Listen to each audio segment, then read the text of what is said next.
Hello everyone and welcome back to Easy Dentistry, a channel that makes dental education incredibly easy and interesting. If you have not yet done, please subscribe to our channel right now. If you like our lectures, please give your feedback in the comment box, and also most important of all, don't forget to share these lectures with all your friends. In the last two lectures, we have studied about the bacterial growth curve, and the factors responsible for bacterial growth. So in this lecture, we will be studying about the bacterial metabolism. What the series of changes of substances which include carbohydrate, proteins and fats within the bacterial cell from absorption to elimination is known as metabolism of that substance. So the definition of metabolism is the series of changes which occurs in the substrate within the bacterial cell. These changes occur from absorption of the substance until the elimination, and this is called as metabolism of the substance. The aerobic bacteria, they obtain their energy for this metabolism from the oxygen as the ultimate hydrogen acceptor, while the anaerobes uses hydrogen acceptors other than the oxygen for their energy in metabolism. So let us study first process of metabolism, that is oxidation. In case of aerobes, when the ultimate hydrogen acceptor is the oxygen, the carbon and energy may be completely oxidized to carbon dioxide and water. The conversion of ADP or adenosine diphosphate to adenosine triphosphate provides energy in this process of oxidation, and this conversion of ADP to ATP is called as oxidative phosphorylation. Now, during this oxidation process, a small amount of hydrogen peroxide is produced, which is disposed of by the enzymes catalase and peroxidase present in the aerobes. Now let us study what is fermentation. In anaerobic respiration or in the anaerobes, the hydrogen acceptor compounds are nitrates and sulfates. Now, anaerobes are of two types, obligate anaerobes and facultative anaerobes. We have studied what are obligate anaerobes and facultative anaerobes in a previous lecture. So, watch that lecture. So, in anaerobic respiration, the ultimate hydrogen acceptors are, instead of oxygen, they are nitrates and sulfates.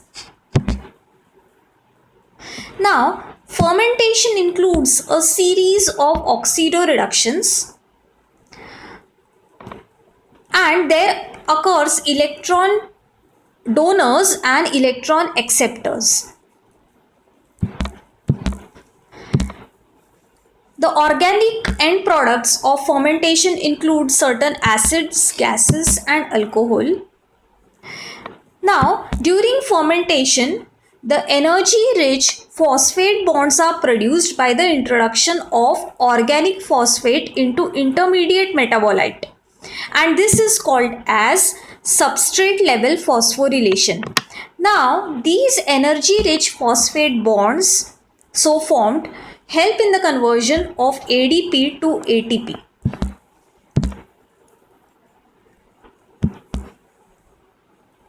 Now, the oxygen and hydrogen peroxide are toxic to anaerobes. The reason of this toxicity is not well understood. It is suggested that in the presence of oxygen, hydrogen peroxide accumulates in the media and it inhibits the growth of anaerobes. The enzyme catalase, which removes this hydrogen peroxide, is present in aerobic bacteria, but it is absent in anaerobic bacteria. So because of the absence of this catalase enzyme, this hydrogen peroxide which is formed is not removed. And so because of the accumulation of this hydrogen peroxide, toxicity increases.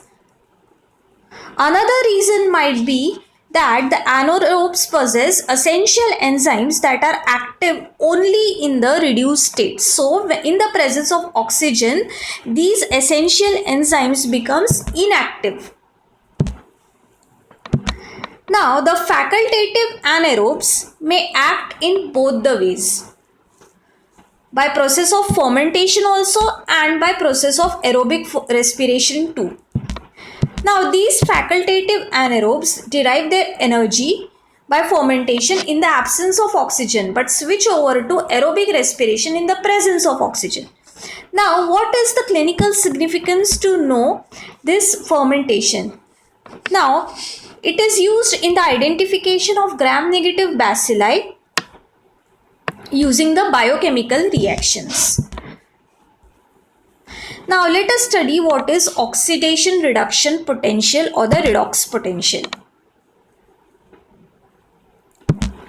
The oxidizing agent is a substance which can accept electrons, while the reducing agent is able to part from electrons. So this is an oxidizing agent. It is able to accept these electrons, while a reducing agent is an agent which is ready to donate its electron. So the redox potential is the net readiness of the substance to either accept or donate the electrons. So the redox potential is determined by recording the electrical potential difference between the medium and the unattackable electrode immersed in it. Now this electrode potential can be measured in millivolts, and it depends upon the state of oxidation or the state of reduction. The more oxidized the system is, the higher is the redox potential. The more reduced the substance is, the lower is the redox potential. Redox potential can also be determined by using certain dyes such as methylene blue and res azurin, which becomes colored in oxidized state. Now the clinical significance: anaerobes grow well in low redox potential. Remember, this is a point to be remembered in MCQs. The anaerobes require low redox potential for their growth. So in anaerobic jar, methylene blue solution is kept to ascertain the anaerobic conditions in the jar. When the anaerobic conditions in the anaerobic jar are maintained, this methylene blue remains colorless. But if the oxygen has entered or been produced in the anaerobic jar, this methylene blue changes its color to blue. So this is an indicator for the efficiency of the anaerobic culture media. Remember this, it is also a point to be asked in your MCQs or Viva. So we have studied 3 lectures consecutively: the bacterial growth, bacterial nutrition and bacterial metabolism. Here is a set of 5 MCQs for you to solve. Please write your answers in the comment box below. It will help you evaluate how much you have understood from these videos. So the first question is: the generation time of Mycobacterium tuberculosis is A. 20 seconds, B. 20 minutes, C. 20 hours, D. 20 days. The second question is: bacteria can grow at temperature between 25 and 40 degrees Celsius are known as A. mesophiles, B. psychrophiles, C. thermophiles, D. none of the above. Third question: which one of the following bacteria can grow in acidic pH? A. Klebsiella species, B. Lactobacilli species, C. Pseudomonas aeruginosa, D. Vibrio cholerae. The fourth question, bacteria which require high level of carbon dioxide for their growth are known as A. Microaerophilic bacteria, B. Capnophilic bacteria, C. Aerobic bacteria, D. None of the above.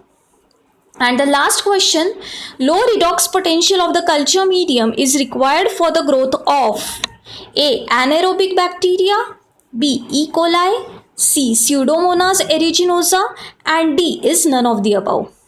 Write your answers in the comment box below. If you have watched the past 3 lectures of microbiology, you will be easily answering all these questions. You can find all the lectures of microbiology in a separate microbiology playlist on our channel page.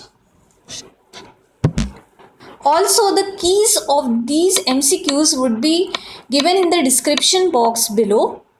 The next lecture will be on sterilization and disinfection, which is another important topic. That's all for now. Happy studying.